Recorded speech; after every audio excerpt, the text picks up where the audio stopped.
Holy crap, that looks cool. Deku with Shazam's powers and Shigaraki with Black Adam's powers. If you thought the Deku vs Shigaraki fight in the War Arc caused a lot of damage to Earth, I don't think these two would be able to fight on Earth if they had these godly powers. Also, I personally believe that if you gave someone who had a quirk access to Shazam's powers, it would also awaken their quirk to a godly level. Check the video before this and I explained what would happen if Class 1A got Shazam's powers, and how it would affect their quirks. Deku would have a base form that's equal to Shazam's strength, then he'd be able to enhance his strength further using One For All stockpile power, as well as amplify it even further with Fajin. He'd be able to use Black Whip and electrify them, be able to create a smokescreen the size of a continent or even greater. Danger Sense would warn him of anything on Earth at any given time. In Shigaraki, he would be probably the most dangerous of the two. Because whereas Deku would just be a stronger version of Shazam with a few extra other abilities, Shigaraki would have all the normal abilities of Black Adam, plus all of All For One's extra quirks, as well as his own, awakened to a godly level, just like with Deku's quirks. Meaning, his decay quirk alone would become powerful enough to decay entire worlds. Air cannon would be like you're shooting actual hurricanes out of your hand. And that's just a couple examples of the quirks that would be awakened. These two fighting originally was able to destroy a city plus a lot of other collateral damage. If these two fought with the powers of gods, not only the world but the entire solar system, possibly even the entire Milky Way galaxy would be at threat of destruction. Holy crap, that looks awesome. The fusion of Ichigo and Inuyasha. Firstly, to state the obvious, this fusion would be ridiculously skilled with the sword. Now, the thing about both of these characters is they possess transformations that once they use them, they go absolutely insane. Whether it be Ichigo's Hollow Mask, or even the extreme with the Vasto Lorde state. Ichigo goes from his typical calm and collected self to a literal rampaging monster. And once Inuyasha actually transforms, he basically goes feral. So this fusion using both of their transformations together would go into a literal blind rage. The uncontrollable rage that this fusion would generate once it transforms would put even Dragon Ball Z Broly's rage to shame. The tremble. Will he perform when he has money right in front of him? Run up on that boy. Simple answer, yes.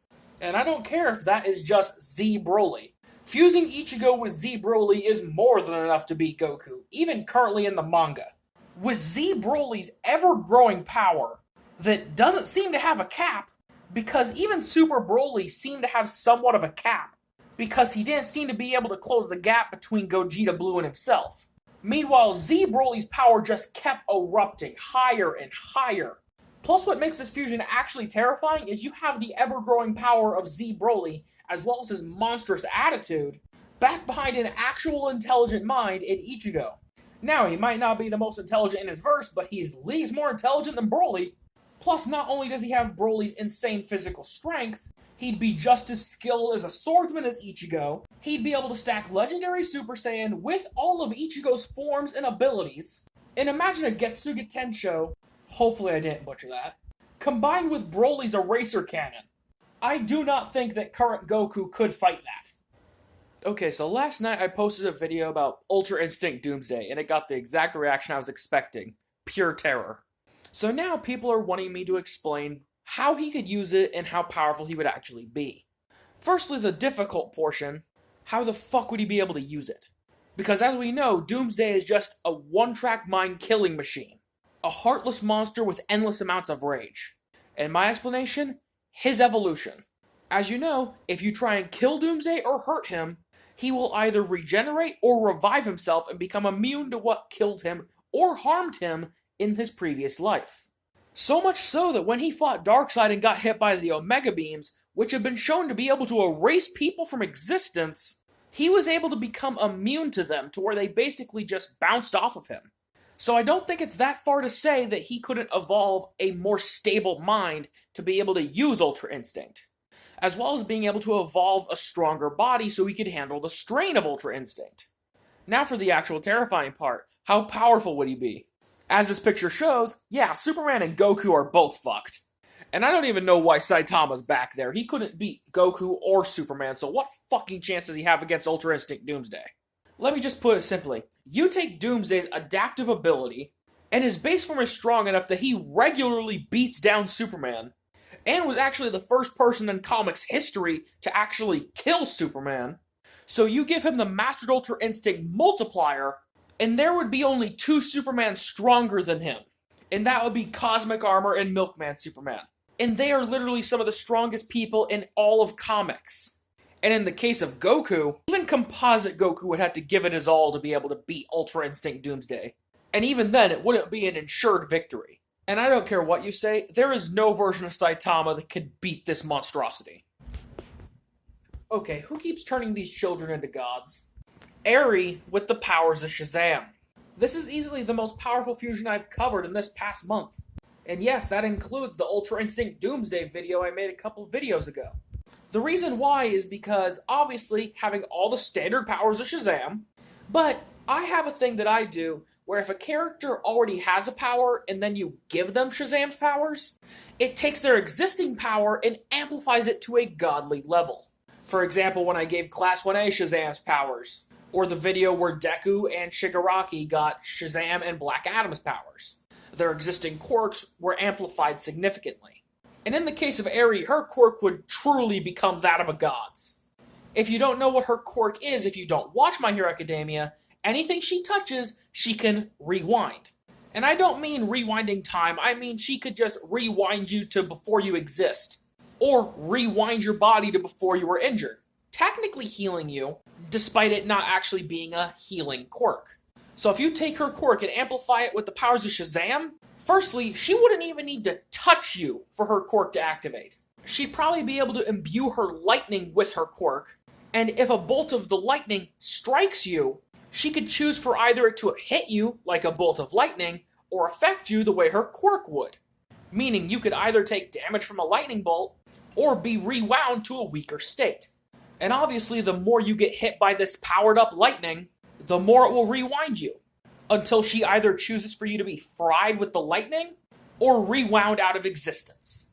Honestly, her quirk, even without this awakening, technically has the ability to beat people of actual godly proportions. People like Doomsday or Deadpool can be rewound to before Doomsday has evolved, making him vulnerable to everything again, or rewinding him back all the way to where he doesn't have that power to begin with, rewinding Deadpool back to where he doesn't have the Curse of Immortality from Thanos, or even well-known characters like Goku could be rewound to back where he was a child where he doesn't have all this godly power.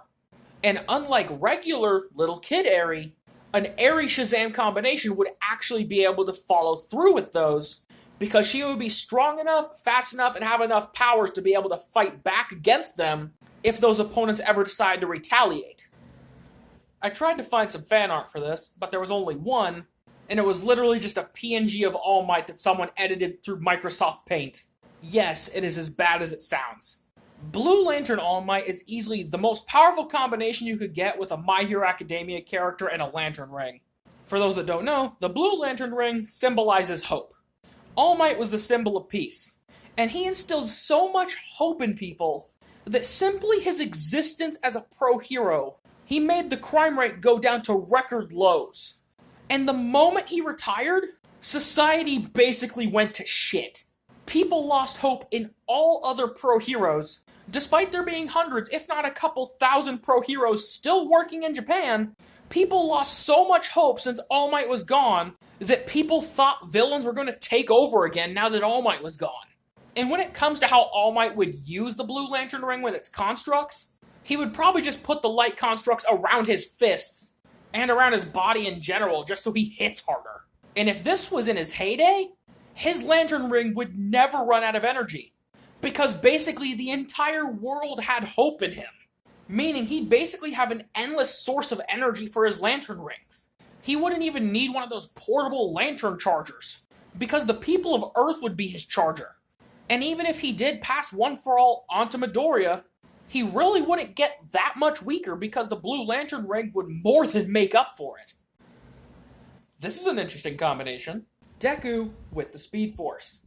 Obviously, he would have all the standard speedster abilities, but he'd be able to enhance them using the stockpiled power and speed of One For All, not only making him stronger, but also faster, meaning he wouldn't really have to use the infinite mass punch, because One For All's strength would be more than enough to take out most enemies, especially if you're already moving at that level of speed combined with One For All's impact, plus making him stronger and faster with Fajin as well. But the other quirks is where things get kinda scary. Imagine a speedster running by you, but also being able to grapple you with multiple black tendrils using Black Whip. That way he could detain multiple people in a short span of time. And imagine Smokescreen. Firstly, tracking a speedster in the first place is already hard enough. But if you combine that with the ability to impair your opponent's vision with a massive smokescreen, trying to fight back against a speedster Deku would be near impossible. Also, the accelerated processing capabilities that a speedster has, where you could think at a speed of an attosecond, which is the amount of time it takes light to cross an atom's distance, combined with Danger Sense's ability to alert you of danger, he'd be able to deal with crime anywhere in Japan, possibly anywhere in the world at any given time. And even if he were to hurt himself like he used to in the beginning of the series, speedster healing is so overpowered, even Deku's worst injuries would be able to be healed in seconds. Because for those that don't know what the Speed Force truly is, it's not just running fast. Every bodily process you have, from running speed, thinking speed, or even your metabolism, is enhanced to those same ridiculous levels of speed. Which is why you could see the Flash down like a couple dozen pizzas and not gain any weight at all. Meaning, if you had a speedster Deku who was at the same level of speed as Barry Allen, or even worse, Wally West, if he had the same level of speed as those other speedsters, plus all of his other quirks, he'd likely even be able to beat them thanks to those other powers if he had equal speed with them. Well, last night I did a video on a Blue Lantern All Might, so it seems fitting that I do one on a Yellow Lantern All For One. Now sadly, there wasn't any art for this one, so I don't even have anything to put as a background for this video. But that definitely doesn't take away from how powerful this combination would be. Despite the fact that almost everyone thought All For One was dead, simply mentioning his name was enough to cause people to feel genuine terror. Not only that, but he ruled over all of Japan. And he was so powerful that there had to be an entire resistance just to be able to stand a chance against him. And that was just so they could survive, not to properly retaliate. So with how long he terrorized Japan, both during his high points, and even when he was dead he still caused so much terror, his Yellow Lantern ring would be insanely powerful. But I'm going to leave this video off with a question. Feel free to answer in the comments. Who would win in a fight between a Yellow Lantern Prime All For One and a Prime All Might with a Blue Lantern Ring of Hope?